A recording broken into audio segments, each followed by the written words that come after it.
டெல்லியுடைய சட்டப்பேரவை தேர்தல் முடிவுகள் வெளிவந்துருச்சு. பாஜக 27 ஆண்டுகள் கழித்து ஆட்சி அமைக்க போறது உறுதியாயிடுச்சு. ஹாட்ரிக் வெற்றி அடையுமா ஆம் ஆத்மின்னு எதிர்பார்க்கப்பட்ட சூழல்ல அது இல்லை அப்படிங்கிறது தெரிஞ்சிருச்சு. ஆனாலும் நட்சத்திர தொகுதிகள்னு பல இருந்தாலும் எல்லாராலையும் உத்து கவனிக்கப்பட்ட ஒரு தொகுதினா புதுடெல்லி.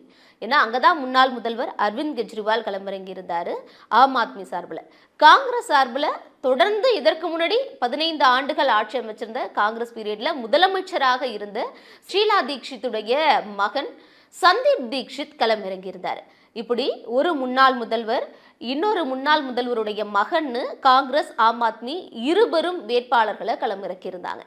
இவங்க 2 பேரையும் எதிர்த்து களமிறக்கிறதுக்கு பாஜக யாரை போட்டிருந்தாங்க அப்படின்னா அவர் தான் பர்வேஷ் ஷாஹிப் சிங் வர்மா. இந்த பர்வேஷ் ஷாஹிப் சிங் வர்மா தான் இப்போ வெற்றி பெற்றிருக்காரு.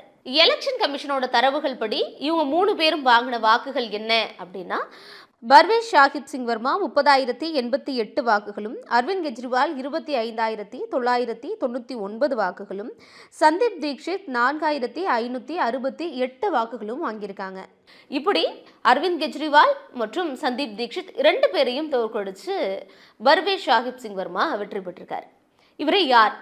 நவம்பர் 7, 1977 பிறந்தவர் தான் பர்வேஷ் வர்மா. இப்போ அவருக்கு 47 வயசாகுது. அவருடைய குடும்பமே பார்த்தோம்னா ஒரு பாரம்பரியமிக்க அரசியல் குடும்பம் தான். முன்னாள் பாஜக தலைவரும் டெல்லியுடைய முன்னாள் முதல்வருமான ஷாஹிப் சிங் வர்மாவுடைய மகன் தான் இந்த பர்வேஷ் வர்மா. இவங்க கூட பிறந்தவங்க அப்படின்னு பார்த்தோம்னா ஒரு சகோதரர், 3 சகோதரிகள் இவருக்கு இருக்காங்க. அவருடைய மனைவி சுவாதி சிங் வர்மா. பர்வேஷ் வர்மாவுக்கு ஒரு மகன், 2 மகள்கள் இருக்காங்க. இவருடைய படிப்பு பார்த்தோம் அப்படின்னா டெல்லியில் இருக்கக்கூடிய பப்ளிக் ஸ்கூலில் அவருடைய ஸ்கூலிங் முடிக்கிறாரு. அதுக்கப்புறம் BA MBA முடிக்கிறாரு. அவருடைய அங்கிள், அதாவது உறவினர்கள் கூட அரசியல் இருந்திருக்காங்க. ஆசாத் சிங் நார்த் டெல்லி கார்பரேஷனுடைய மேயரா இருந்திருக்காரு. இப்படி அப்பா உறவினர்கள்னு ஒரு அரசியல் குடும்ப பின்னணியில வந்தவர் தான் பர்வேஷ் ஷாஹிப் சிங் வர்மா. இவருடைய அரசியல் பயணம் எப்ப தொடங்குச்சு?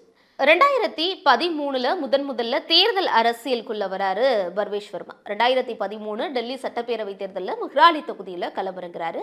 அப்புறம் ஒரு எதிர்த்து களமிறங்கினது யார் அப்படின்னு பார்த்தோம்னா டெல்லி விதான்சபாவுடைய ஸ்பீக்கர் யோகானந்த் சாஸ்திரி களமிறங்குறாரு. அவரை வீழ்த்தி பர்வேஷ் வர்மா வெற்றி பெறாரு. உடனே 2014 நடக்கிற மக்களவை தேர்தலில் நார்த் டெல்லியிலேருந்து களமிறங்குறாரு. அதுலேயும் வெற்றி கிடைக்குது. நாடாளுமன்றத்துக்குள்ளேயும் போறாரு பர்வேஷ் வர்மா. 2019 மீண்டும் அதே நார்த் டெல்லியில களமிறங்குறாரு. அப்பவும் பர்வேஷ் வர்மா வெற்றி பெறாரு. அப்போ அவரை எதிர்த்து போட்டியிட்டது யாரு அப்படின்னு பார்த்தோம்னா மகாபால் மிஸ்ரா களமிறங்கி இருந்தாரு. அவரை தோற்கடித்து தான் பர்வேஷ் வர்மா வெற்றி பெறாரு. அந்த வெற்றிங்கிறது அவருக்கு ஒரு மிகப்பெரிய வெற்றியா பார்க்கப்பட்டது. ஏன்னா அப்போ அவர் வாங்கின வாக்குகள்ங்கிறது 5,78,486 வாக்குகளை பெற்றிருந்தாரு. இது டெல்லி தேர்தல் வரலாற்றிலேயே எந்த ஒரு வேட்பாளரும் இவ்வளவு வாக்குகள் பெற்றதில்லை அப்படின்னு இப்போ வரைக்கும் சொல்லப்படுது. ஸோ ஒரு ஹிஸ்டாரிக்கல் மூமெண்ட்டை கிரியேட் பண்ணினவர் அப்படின்னும் பர்வேஷ் வர்மாவை சொல்லலாம். அதற்கு பிறகாக எம்பியா இருக்கிறப்போ மேலும் பல பதவிகளையும் தன்னுடைய பொறுப்புகளையும் தாங்கிட்ட வச்சிருந்தார். அது என்ன அப்படின்னா பாஜக தேர்தல் கமிட்டியோட உறுப்பினராக இருந்தார். அது இல்லாமல் நாடாளுமன்ற கூட்டுக்குழு உறுப்பினர், ஊரக வளர்ச்சித்துறையுடைய கூட்டுக்குழு உறுப்பினர்னு பல பொறுப்புகளையும் பதவிகளையும் தன் வசம் பர்வேஷ் வர்மா வச்சிருந்தாரு. இப்படியெல்லாம் வச்சிருக்கிறவங்க கிட்ட சர்ச்சைகள் இல்லாமலா இருக்கும், அதுவும் இருந்துச்சு. பர்வேஷ் வர்மாவை பொறுத்த வரைக்கும் சர்ச்சைகள் அப்படின்னாலே அவர் இஸ்லாமியர்கள் குறித்து பேசினது தான் முதல்ல சொல்லப்படுது. ஏன்னா அவர் இஸ்லாமியர்கள் குறித்து எது பேசினாலும் அது சர்ச்சை அப்படிங்கிற மாதிரியான துணியில தான் அவர் நிறைய வார்த்தைகளை விட்டுருக்காரு. பேசி சர்ச்சைகளும் கடந்த காலத்தில் ஆயிருக்கு. 2020 டெல்லி சட்டப்பேரவை தேர்தல் அப்போ சாகின்பாக் கலவரம் குறித்த ஒரு பேசினது, அப்போ சிறுபான்மையினர்கள் குறித்த ஒரு பேசின பேச்சுகள்ங்கிறது மிகப்பெரிய அளவில் சர்ச்சையை ஏற்படுத்தி இருந்தது. அப்போ அரவிந்த் கெஜ்ரிவாலை டெரரிஸ்ட் அப்படின்னு அவர் சொன்னது ஒரு பெரிய சர்ச்சையை ஏற்படுத்தி இருந்தது. அதுக்காக எலெக்ஷன் கமிஷனே அவருக்கு 24 மணி நேரம் அவர் பேன் பண்ணி கூட வச்சிருந்தாங்க. அதுக்கு பிறகாகவும் அவர் தொடர்ந்து இஸ்லாமியர்கள் குறித்து, குறிப்பா சிறுபான்மையினர்கள் குறித்து பேசுற பேச்சுகள்ங்கிறது தொடர் சர்ச்சைகளுக்கு உள்ளாகிட்டே இருக்கும். இப்போ சமீபத்தில் விஸ்வ ஹிந்து பரிஷத்துடைய ஒரு கூட்டத்தில் பேசும்போது கூட அவர் இஸ்லாமியர்கள்லாம் புறக்கணிக்கப்படணும் அப்படிங்கிற ஒரு பேச்சை பேசியிருந்தாரு. ஸோ RSS இயக்கத்தோட ஒரு நெருங்கிய தொடர்பில் இருக்கக்கூடிய ஒரு நபராகவும் பர்வேஷ் வர்மா அறியப்படுறாரு. இப்படி பல சர்ச்சைகளுக்குள்ளானாலும் முன்னாள் முதல்வர் அரவிந்த் கெஜ்ரிவால், முன்னாள் முதல்வர் ஷீலா தீக்ஷித்துடைய மகன் சந்தீப் தீக்ஷித்தை எப்படி வெற்றி பெற்றாரு அப்படிங்கிறதையும் நம்ம பார்க்கணும். அவருடைய இந்த வெற்றிக்கு மிக முக்கியமான ஒரு காரணமா என்னத்தை நம்ம பார்க்கணும்னா அவருடைய தேர்தல் பிரச்சாரம், அதை அவர் கையாண்ட விதம், அவர் எடுத்திருந்த ஸ்ட்ராட்டஜி தான் பார்க்கணும். ஏன்னா அவருடைய பரப்புரை எந்த மாதிரி கட்டமைச்சிருந்தாரு அப்படின்னா, ஆம் ஆத்மி என்னெல்லாம் தவறுகள் பண்ணியிருந்தாங்க, நாங்கள் வந்தால் என்னெல்லாம் மாற்றுவேன் நான் அப்படிங்கிறத அவர் ரொம்ப அழுத்தம் திருத்தமாக முன் வச்சிருந்தாரு அப்படின்னே சொல்லலாம். அவர் ஒரு வாசகம் தன்னுடைய எலெக்ஷன் கேம்பெயினுக்கு பயன்படுத்திக்கிட்டே இருந்தார். அது என்ன அப்படின்னா, கெஜ்ரிவாலை அகற்றுவோம், தேசம் காப்போம் அப்படின்னு சொல்லியிருந்தாரு.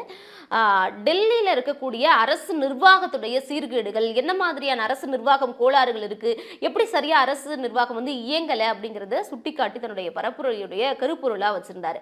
அது இல்லாம டெல்லி அப்படின்னாலே நமக்கு எல்லாருக்கும் உடனே ஞாபகத்துக்கு வருது காற்று மாசு. ஸோ அந்த பொல்யூஷன் கண்ட்ரோல்ல ஆம் ஆத்மி அரசு கோட்டை விட்டுருச்சு. இதுக்கு மேலேயும் இதே மாதிரி இருந்தா மக்களுடைய உடல் சார்ந்த பிரச்சனைகள் எந்த அளவுக்கு இருக்கும் அப்படிங்கறத தன்னுடைய தேர்தல் பரப்புரையில முன் வச்சாரு. அதுக்கு என்னெல்லாம் செய்யலாம், தான் தான் என்ன மாதிரியான மாற்றத்தெல்லாம் கொண்டு வருவோம்னு ஒரு பொல்யூஷனை மிகப்பெரிய அளவில் எடுத்து கையாண்டிருந்தாரு. சிவிக் இன்ஃப்ராஸ்ட்ரக்சர் பத்தி பேசியிருந்தாரு. ஸோ அந்த கட்டமைப்பு ரீதியா என்ன மாதிரியான மாற்றங்கள் கொண்டு வரணும், முக்கியமா இதை விடலாம் பேசுபொருளா அவர் கொண்டு வந்தது விமென்ஸ் உடைய செக்யூரிட்டி. அவங்களுக்கு எந்த அளவுக்கு பாதுகாப்பு இருக்கு, பெண்களுடைய பாதுகாப்புல ஆம் ஆத்மி அரசு கொஞ்சம் கூட அதை பெரிய விஷயமாவே அவன் கண்டுக்கவே இல்லை. ஸோ விமென்ஸ்க்கான எந்த அளவுக்கு பாதுகாப்பு வேணுங்கிறத தன்னுடைய அரசியல் பிரச்சாரத்தில் முன் வச்சிருந்தாரு. இது எல்லாத்தையும் விட மிக முக்கியமா தேர்தல் பரப்புரையில கெஜ்ரிவால் அவர்களால் பேசப்பட்டு மிகப்பெரிய சர்ச்சையான விஷயமும் கூட யமுனை நதியை சுத்திகரிக்கிறது.